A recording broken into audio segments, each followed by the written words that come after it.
بسم اللہ الرحمن الرحیم۔ بسم اللہ الرحمن الرحیم۔ السلام علیکم ورحمۃ اللہ۔ عزیز طلبہ، آپ کیسے ہیں؟ آج ہماری کتاب حسامی کا 52واں سبق ہے، اور اس سبق میں مصنف رحمہ اللہ وسائل اور اسباب کے طرق کو بیان کریں گے۔ پہلے آپ عبارت ملاحظہ کریں، پھر اس کا ترجمہ، اور پھر کوئی مختصر تشریح آپ کو کی جائے گی۔ تو اب آپ عبارت ملاحظہ فرمائیں۔ فرماتے ہیں فصل فی بیان اسباب الشرائع اعلم ان اصل الدین وفروعه مشروعۃ باسباب جعلها الشرع اسبابا لها كالحج بالبيت والصوم بالشهر والصلاة بأوقاتها والعقوبات بأسبابها والكفارة التي هي دائرة بين العبادة والعقوبة بما تضاف إليه من سبب متردد بين الحظر والإباحة والمعاملات بتعلق البقاء المقدور بتعاطيها والایمان بالآیات الدالة على حدوث العالم۔ فرماتے ہیں ترجمہ آپ دیکھیں، یہ فصل ان طریقوں کے بیان میں ہے کہ جن کے ذریعے مشروعات کی معرفت اور ان کا ثبوت ہوتا ہے۔ یہ بات سمجھ لینی چاہیے کہ اصول دین اور اس کے فروع ایسے اسباب کے ذریعے ثابت ہوتے ہیں کہ جن کو شارع نے ان کے اسباب قرار دیا ہے، جیسے کہ حج کا وجوب بیت اللہ سے متعلق ہے،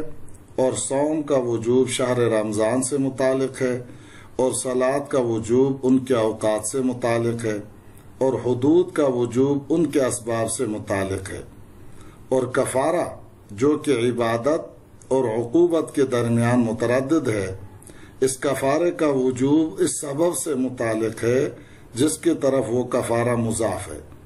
اور وہ سبب منع اور اجازت کے درمیان متردد ہے، اور معاملات کی مشروعیت کا سبب بقائے عالم کا من جانب اللہ فیصلہ ہو جانا ہے، جو معاملات کے اختیار کرنے سے متعلق ہے، اور ایمان کا وجوب ان آیات کے ساتھ متعلق ہے جو حدوث عالم پر دلالت کرتی ہیں۔ اب یہاں مصنف رحمہ اللہ نے مقاصد اور مقاصد کے تقسیم سے فارغ ہو کر وسائل اور اسباب کو ذکر کیا ہے۔ یہاں اسباب سے مراد طریق ہیں، اور شرائع سے مراد احکام مشروعہ ہیں، اور مطلب یہ ہے کہ یہ فصل ان طریقوں کے بیان میں ہے کہ جن سے احکام مشروعہ کو پہچانا جاتا ہے اور ان کے ذریعے احکام ثابت ہوتے ہیں۔ لغت میں سبب اس کو کہتے ہیں جس کے ذریعے مقصود تک رسائی ممکن ہو، تو اسی لغوی معنی کے اعتبار کرتے ہوئے رسی کو بھی سبب کہتے ہیں، کیونکہ رسی کے ذریعے بھی کنویں کے پانی تک رسائی ہوتی ہے، اور راستے کو بھی سبب کہتے ہیں اس لیے کہ راستہ منزل مقصود تک پہنچنے کا ذریعہ ہوتا ہے۔ اور شریعت کی اصطلاح میں ہر اس وصف ظاہر پر سبب کا اطلاق ہوتا ہے جو وصف منضبط ہو، اور نقلی دلیل اس بات پر دلالت کرے کہ وہ وصف حکم شرعی کو ثابت کرنے کے لیے معرف اور شناخت کا ذریعہ ہے۔ یعنی دلیل سماعی اس بات پر دلالت کرے کہ شارع نے اس وصف کو فلاں حکم کے ثبوت کے لیے علامت بنایا ہے۔ انہی اسباب کے بارے میں علماء کا اختلاف ہے، اور چنانچہ اس میں 3 مذاہب ہیں۔ پہلا مذہب ہمارے علماء احناف اور جمہور متکلمین نیز شوافع حضرات کا ہے۔ اس کا خلاصہ یوں ہے کہ احکام مشروعہ خواہ از قبیل اصول ہوں، جیسے کتاب اللہ کی ذات اور صفات پر ایمان، خواہ از قبیل فروع ہوں، جیسے عبادات، معاملات، کفارات اور عقوبات۔ ان تمام احکام کے لیے اسباب ہیں، اور یہ احکام شریعت نے انہی اسباب سے ثابت ہیں، اور بحسب ظاہر اسباب کی طرف منسوب ہوتے ہیں اگرچہ حقیقی موجب اور شارع صرف اللہ تبارک و تعالیٰ کی ذات ہے۔ دوسرا مذہب جس کے قائل بعض اصولین ہیں، یہ حضرات اسباب کا بالکلیہ انکار کرتے ہیں، یعنی اسباب نہ عبادت کے لیے ہیں اور نہ معاملات کے لیے اور نہ عقوبات کے لیے، اور نہ بحسب ظاہر ہیں اور نہ بحسب حقیقت ہیں، بلکہ یہ حضرات یہ کہتے ہیں کہ حکم منصوص علیہ پر ظاہر نص سے ثابت ہوتا ہے اور غیر منصوص علیہ میں حکم اس وصف کے ساتھ متعلق ہوتا ہے جس وصف کو علت قرار دیا گیا ہے، چنانچہ وہ وصف غیر منصوص علیہ میں ثبوت حکم کی علامت ہوتا ہے۔ ان حضرات کی دلیل یہ ہے کہ ایجاب باری تعالیٰ کی صفت خاصہ ہے، جیسا کہ تخلیق باری تعالیٰ کی صفت خاصہ ہے۔ اب اگر ایجاب کو اسباب کی طرف منسوب کر دیا گیا تو یہ صفت خاصہ اللہ تعالیٰ سے منقطع ہو جائے گی، حالانکہ باری تعالیٰ سے اس کی صفت خاصہ کو منقطع کرنا جائز نہیں۔ دوسری دلیل وہ یہ دیتے ہیں کہ اگر احکام کے لیے اسباب ہوں تو اسباب اور احکام کے درمیان انفکاک جدائی نہیں ہونی چاہیے، حالانکہ جدائی موجود ہے، اس لیے کہ ورود شرع سے پہلے اسباب موجود تھے مگر احکام موجود نہیں تھے۔ اسی طرح اگر کوئی شخص دارالحرب میں مسلمان ہو گیا اور اس نے دارالاسلام کی طرف ہجرت نہیں کی تو اس کے حق میں عبادات کے اسباب تو متحقق ہیں مگر اس پر عبادت واجب نہیں۔ خلاصہ یہ کہ اسباب اور احکام کے درمیان جدائی اس بات کی علامت ہے کہ احکام کے لیے اسباب علت نہیں ہے۔ فاضل مصنف رحمہ اللہ نے جعلہ الشرع اسبابا لہا سے ان دونوں دلیلوں کا جواب دیا ہے۔ پہلی دلیل کا جواب یہ کہ ہم نے یہ کب کہا ہے کہ اسباب بذاتها موجب ہیں، یہاں تک کہ وصف ایجاب کا اللہ تعالیٰ سے قطع کرنا لازم آ جائے۔ ہم تو یہ کہتے ہیں کہ حقیقی موجب اللہ تعالیٰ ہیں، البتہ احکام اسباب کی جانب مضاف ہوتے ہیں اور سبب کی طرف حکم کے مضاف ہونے سے یہ لازم نہیں آتا کہ یہ حکم دوسرے کی طرف مضاف نہ ہو۔ مثلا قتل حقیقتاً تلوار سے حاصل ہوتا ہے لیکن اس کے باوجود قتل کو قاتل کی طرف مضاف کیا جاتا ہے، حتیٰ کہ قصاص قاتل پر واجب ہوتا ہے نہ کہ تلوار پر۔ بس اسی طرح یہاں بھی یہ ہو سکتا ہے کہ احکام حقیقتاً واجب کرنے والا تو اللہ تعالیٰ ہو مگر یہ احکام اسباب کی جانب ہی مضاف ہوتے ہوں، اور جب ایسا ہے تو اس بات کی طرف احکام کے منسوب ہونے سے صفت ایجاب کا اللہ تعالیٰ سے قطع لازم نہیں آئے گا۔ دوسری دلیل کا جواب یہ ہے کہ جب اسباب بذاتها موجب نہیں ہیں بلکہ اللہ تعالیٰ کے موجب بنانے سے موجب ہوئے ہیں تو ورود شرع سے پہلے اسباب موجود نہیں ہوں گے، کیونکہ ورود شرع سے پہلے اللہ تعالیٰ نے ان کو اسباب نہیں بنایا، اور جب ورود شرع سے پہلے اسباب موجود نہیں ہے بلکہ ورود شرع کے بعد موجود ہوئے ہیں تو ورود شرع کے بعد اسباب اور احکام دونوں موجود ہوں گے، اور جب ورود شرع کے بعد دونوں موجود ہوں گے تو دونوں کے درمیان انفکاک جدائی نہیں ہوگی۔ رہا دارالحرب میں رہنے والے مسلمان سے عبادت کا ساقط ہونا تو وہ اس لیے نہیں ہے کہ دارالحرب میں اسباب متحقق ہیں مگر احکام واجب نہیں ہیں، بلکہ احکام بھی موجود ہیں مگر دفع حرج کے لیے عبادات کو ساقط کر دیا گیا ہے۔ بہرحال تیسرا مذہب جمہور اشاعرہ ہے، وہ یہ فرماتے ہیں کہ حقوق العباد اور عبادات کے درمیان فرق ہے، چنانچہ ان حضرات نے کہا ہے کہ حقوق العباد اور عقوبات کے لیے اسباب ہوتے ہیں اور ان کا وجوب اسباب کی طرف مضاف ہوتا ہے، اس لیے کہ حقوق العباد اور عقوبات بندے کے کسب سے حاصل ہوتے ہیں، لہذا ان کو بندہ ہی کی طرف مضاف کیا جائے گا۔ رہی عبادات تو ان کے وجوب میں بندے کے کسب کو چونکہ کوئی دخل نہیں بلکہ ان کا وجوب صرف اللہ تعالیٰ کے ایجاب اور خطاب کی طرف مضاف ہوتا ہے، اس لیے عبادات کے لیے اسباب نہیں ہوں گے۔ اس دلیل کا جواب ہمارے طرف سے یہ ہے کہ یہ فرق ضعیف ہے، چونکہ جب بعض احکام کو دلیل کے ساتھ اسباب کی طرف مضاف و منسوب کرنا جائز ہے تو تمام احکام کو اسباب کی طرف منسوب کرنا جائز ہوگا۔ اعلم ان الاصل الدین سے فاضل مصنف نے مذاہب ثلاثہ میں سے مذہب اول کو، جو خود مصنف کا مذہب بھی ہے، بیان کرتے ہوئے فرمایا کہ دین کے اصول و فروع شریعت اسلام میں ان اسباب کے ساتھ مشروع ہیں جن کو شارع نے اصول اور فروع کے لیے اسباب بنایا ہے۔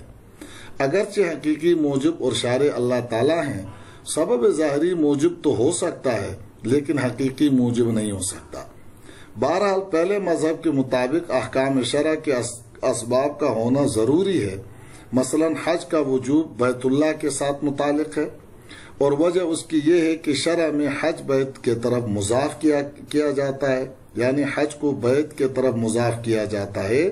چنانچہ اللہ تعالیٰ نے فرمایا وَلِلَّهِ عَلَى النَّاسِ حِجُّ الْبَيْتِ مَنِ اسْتَطَاعَ إِلَيْهِ سَبِيلًا،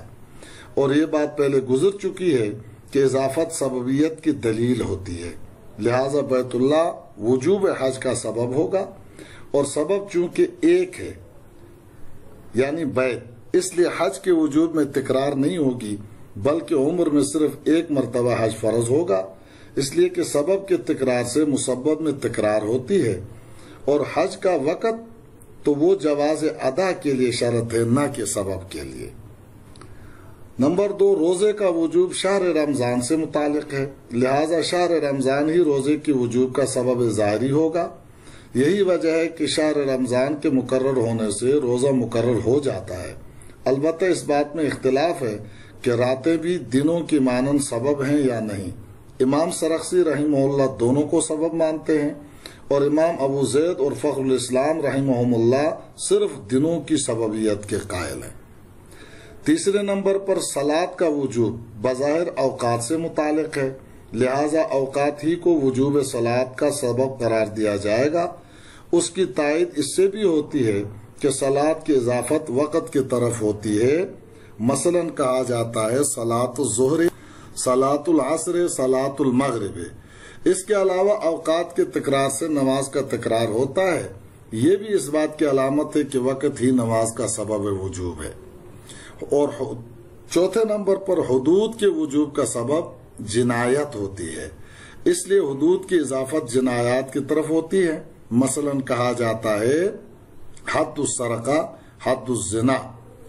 تو جنایات کے تکرر سے حدود کا تکرر ہوتا ہے۔ یہ بھی اس بات کی دلیل ہے کہ جنایات ہی حدود کا سبب ہوتی ہیں۔ اور نمبر 5 کفارات، جو کہ عبادات اور عقوبات کا مجموعہ ہوتے ہیں، ان کا وجوب ان اسباب سے متعلق ہوتا ہے جن کی طرف ان کفارات کی اضافت ہوتی ہے۔ مثلا کہا جاتا ہے کفارہ قتل، کفارہ قتل خطا، کفارہ یمین وغیرہ۔ کفارات چونکہ من وجہ عبادات ہوتی ہیں، اس وجہ سے کافروں پر واجب نہیں ہوتے، اس لیے کہ کافر عبادت کا اہل نہیں ہوتا، اور من وجہ چونکہ عقوبات ہوتے ہیں جس کی وجہ سے جنایت ہی پر مرتب ہوتے ہیں، بغیر جنایت کفارہ واجب نہیں ہوتا۔ اور جس جنایت کی طرف کفارہ کی اضافت ہوتی ہے وہی جنایت اس کفارے کا سبب وجوب ہوتی ہے۔ جنایت سے مراد جرم۔ کفارہ چونکہ عبادت اور عقوبت کا مجموعہ ہوتا ہے، لہذا کفارہ کا سبب بھی حضر اور اباحت کے درمیان دائر ہوتا ہے۔ کفارہ کے عبادت کا پہلو اباحت کی طرف اور عقوبت کا پہلو ممانعت کی طرف مضاف ہوتا ہے تاکہ سبب اور مسبب میں مناسبت ہو جائے، اس لیے کہ اثر مؤثر کے مطابق ہوا کرتا ہے۔ یہی وجہ ہے کہ محظور مثلا قتل عمد اور یمین غموس یعنی گزشتہ پر جھوٹی قسم کھانا، اسی طرح موبع محض یہ بھی کفارے کا سبب نہیں ہوتا، مثلا یمین منعقدہ قبل الحنس۔ کفارہ صوم کا سبب ماہ رمضان میں قصداً افطار کرنا ہے۔ افطار اس حیثیت سے کہ افطار کرنے والا یہ اپنے مال کے ذریعے افطار کرتا ہے، جائز اور مباح ہے، مگر اس حیثیت سے کہ یہ جرم علی الصوم، جنایت علی الصوم ہے، یہ ممنوع ہے، لہذا افطار جو کہ سبب کفارہ ہے حضر و اباحت کے درمیان متردد ہے۔ اسی طرح قتل خطا میں قتل سبب متردد بین الحضر والاباحت ہے، اس لیے کہ رمی الی الصید مباح ہے مگر احتیاط سے کام نہ لینا ممنوع ہے۔ اسی طرح شکار اگرچہ فی نفس ہی مباح ہے مگر حالت احرام میں شکار بھی ممنوع ہے۔ خلاصہ بات یوں ہوا کہ کفارات چونکہ عبادات اور عقوبت کی جہت رکھتے ہیں، لہذا ان کا سبب بھی ایسا ہی ہونا چاہیے جو کہ ذو جہتین ہو، یعنی حظر و اباحت دونوں پہلو رکھتا ہو، جیسے کہ ما قبل کے امثلہ سے ظاہر ہے۔ آگے مصنف رحمہ اللہ فرماتے ہیں والمعاملات یتعلق البقاء المقدور، معاملات جیسے بے و شراء، نکاح و طلاق وغیرہ کی مشروعیت کا سبب بقاء عالم ہے، جو کہ معاملات کو اختیار کرنے سے متعلق ہے، اس لیے کہ بقاء عالم کا مدار نوع انسانی کی بقا پر ہے، اور نوع انسانی کی بقا کا تعلق امور صناعیہ فی الغذاء واللباس والمسکن وغیرہ کے اختیار کرنے سے ہے، جن کا وجود افراد انسانی کے درمیان معاونت و مشارکت کے بغیر ناممکن ہے۔ آخر میں جو مصنف نے فرمایا والایمان باللہ بالآیات، ایمان باللہ کا سبب وہ آیات، وہ علامات ہیں جو حدوث عالم پر دلالت کرتی ہیں۔ ایمان باللہ کی وجوب کا سبب حقیقی تو اللہ تعالیٰ ہے، لیکن ظاہر میں حدوث عالم کی طرف منسوب ہے تاکہ معاندین کی شبہ کو دور کیا جا سکے۔